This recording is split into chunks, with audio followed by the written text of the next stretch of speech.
Hi everyone, it's Larissa with the Well Sessions and the Parenting Well. I am wanting to share a few ideas with you about setting limits with our kids.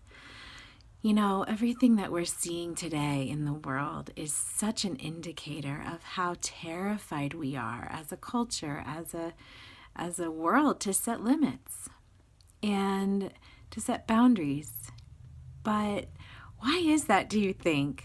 What's it like for you when you see your child doing something that you don't want them to do, that you're not comfortable with? Do you tend to get mad? I know I do. At least I used to.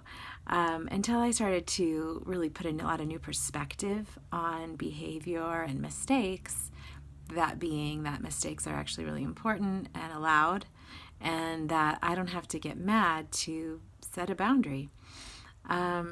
I also did a lot of my own inner child work and healing, something that I offer my clients as well. So if this is really hard for you, you might want to consider talking to me or another therapist about how to enhance your nervous system. So if you grew up in a home where people got mad to set boundaries with you or used a lot of shame and kind of condescending or a lot of punishment, your nervous system could be stuck in fight or flight. And then when your kids are doing those same behaviors, you might notice, like, why do I get so upset? It really could be that. And I do offer free consultations, and I would love to just even explain that to you more. So give me a call if you are interested. My number's at the website, thewellsessions.com. Anyway, setting limits with kids. So, everyone's all up in worried right now about gun safety, gun control. And something that I do with my kids, so for example, if one of my kids has a toy and they hit their sibling with it, that happens a lot at my house.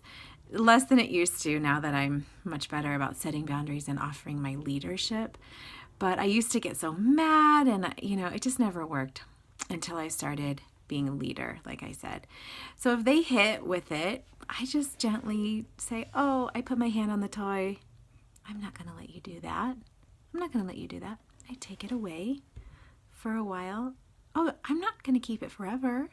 You can have it back, but right now I need to keep everyone safe, so I'm not going to let you have that. And usually they start to spin off into some other emotional whatever, and I'm right there.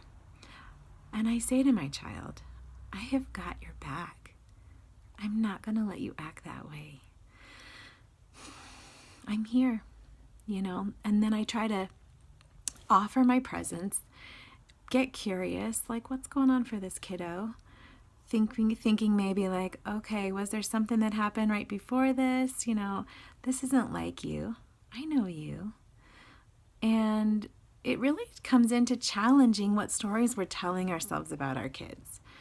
If you're telling yourself, for example, oh, my kid is that would never work for my kid. They're not a good kid. They're just always pushing buttons. They like pushing buttons. Let me tell you, the truth is that is not true, that no child likes to push buttons. No child likes to get everybody riled up. Even if they have a smile on their face, which happens a lot, I'm sure you've seen, it's just showing how uncomfortable they are. It's like, this is kind of funny. Like, none of the grown-ups even know how to handle me. But deep down, that is a very painful experience for a child because they do not do well with having that much power.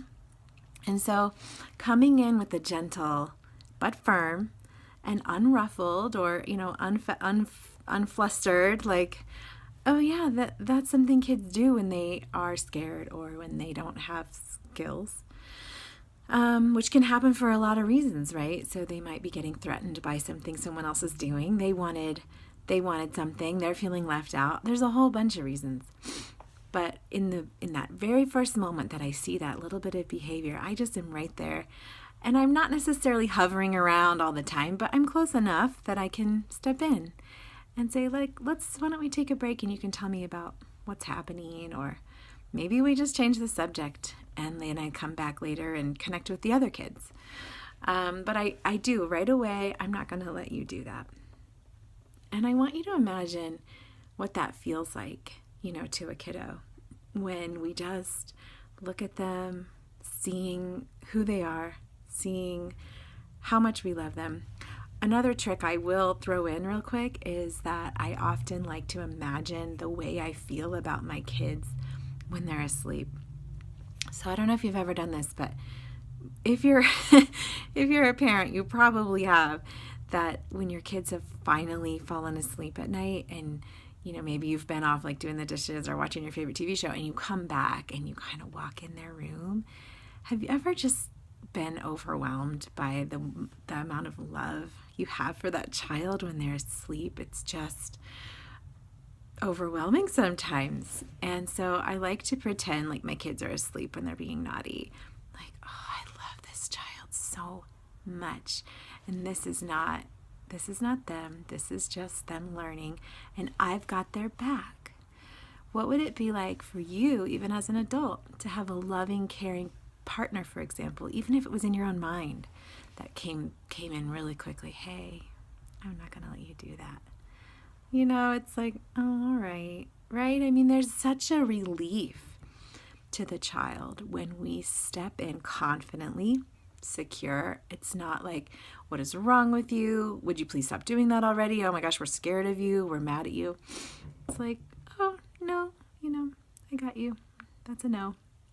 And wouldn't it be cool if our country could just say that? Like, we're not going to let you have these guns for a while. It's clearly not working right now. Let's find a plan that works for everybody. We're gonna take that we're gonna put that away for a little bit. You can have it back when you're calmed down and when we know that everybody is safe. So I bring that topic up just because of what's going on in our world right now, and my opinion on setting boundaries. But it is really hard to do. I think we worry that we're going to hurt their feelings, and sometimes my kids will get really upset and they'll start resisting, right? Like, you can't take that away. They're going to say stuff like that. You just got to be ready. Like, okay, I saw that happen. I know they're going to fight me on this because they're already out of their thinking mind and into their reacting mind, which is the brainstem. And so just know, like, they're not going to be a rational person right now. But that doesn't mean I have to be irrational, because I'm the adult and I know what's going on, and I know that it's not safe for them to have that toy. And I just reassure them, you can have it back later, and I say, like, you're not in trouble. I'm here to help. I got you. So that's a little word on setting boundaries, and even more deeply about having our kids' backs. So let me know what you think, and I'll see you again later.